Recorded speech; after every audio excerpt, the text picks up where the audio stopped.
ছাত্ৰ ছাত্ৰীসকল, আজি আমি আহৰ পৰা কাপোৰলৈ এই পাঠটি অলপ আলোচনা কৰিম। এতিয়া পাঠটিৰ প্ৰথমতে দিয়া আছে প্ৰহেলিকা আৰু প্ৰজ্ঞানৰ কথা।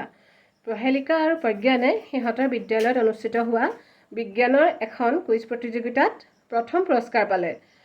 সেই প্ৰথম পুৰস্কাৰ পাই সিহঁত খুব উৎফুল্লিত হ'ল আৰু সিহঁতে পুৰস্কাৰে যি টকা পালে সেই টকাৰে মাক দেউতাকৰ বাবে কাপোৰ কিনিবলৈ ঠিক কৰিলে। সেইমতে সিহঁতে বজাৰলৈ গৈ কাপোৰৰ দোকান এখনত সোমাল। সেই কাপোৰৰ দোকানত সিহঁতে বিভিন্ন ধৰণৰ কাপোৰ দেখিবলৈ পালে। মেখেলা চাদৰৰ পৰা আদি কৰি চাৰ্ট পেণ্টৰ পৰা আদি কৰি বিভিন্ন ধৰণৰ কাপোৰ দেখিলে আৰু সিহঁতে বিভিন্ন ধৰণৰ কাপোৰ চুই চাই কাপোৰৰ পাৰ্থক্য অনুভৱ কৰিবলৈ ধৰিলে। আৰু শেষত সিহঁতে ঊলৰ মাফলাৰ আৰু এযোৰ কপাহী মেখেলা চাদৰ মাক আৰু দেউতাকলৈ বুলি কিনি আনিলে। এতিয়া তোমালোকেও কেতিয়াবা হয় বজাৰলৈ গৈছা, তাত কাপোৰৰ দোকানত বিভিন্ন ধৰণৰ কাপোৰ দেখিবলৈ পাইছা। সেই কাপোৰ তোমালোকে কেতিয়াবা চুই চাইছানে? সকলো কাপোৰ একেই নে? তাৰোপৰি তোমালোকে নিজৰ ঘৰতো বিভিন্ন কাপোৰ দেখিবলৈ পোৱা, যেনে ধৰা তোমালোকে পৰ্দাৰ কাপোৰ বা বিচনা চাদৰ বা টেবুল ক্লথ, সেই সকলো কাপোৰ দেখিবলৈ পাইছা। কেতিয়াবা তোমালোকে সেই কাপোৰ চুই চাইছানে? সেই সকলো কাপোৰ বাৰু একেই নে? এই সকলো কাপোৰ একেই নহয়, হয়নে বাৰু? এতিয়া কিছুমান মই কাপোৰ দেখাওঁ ইয়াত। এয়া চোৱা, এয়া হৈছে চিন্থেটিক। এয়া হৈছে ঊলৰ টুপি। এইটো হৈছে ঊলৰ টুপি। এয়া হৈছে কটনৰ কাপোৰ। এয়া হৈছে মুগা কাপোৰ। আৰু এয়া পাটৰ কাপোৰ।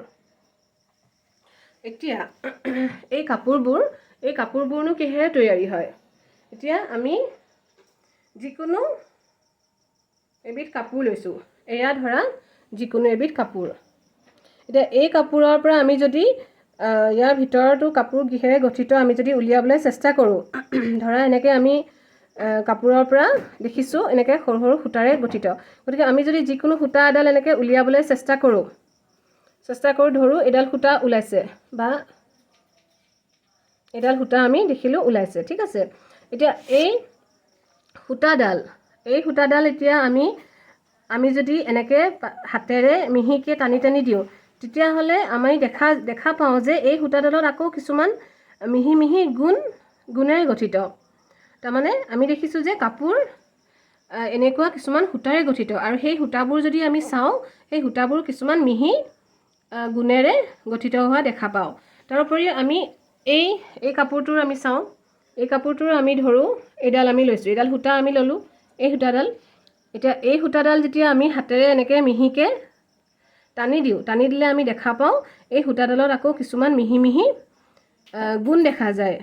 তাৰমানে প্ৰত্যেক কাপোৰ কিছুমান এনেকুৱা সূতাৰে গঠিত হয় আৰু এই প্ৰত্যেকটো সূতা কিছুমান মিহি গুণেৰে গঠিত হয়। এতিয়া এই মিহি গুণবোৰ কি বাৰু? এই মিহি গুণবোৰক কোৱা হয় আঁহ, ঠিক আছে। প্ৰত্যেকডাল সূতা কিছুমান আঁহেৰে গঠিত হয়।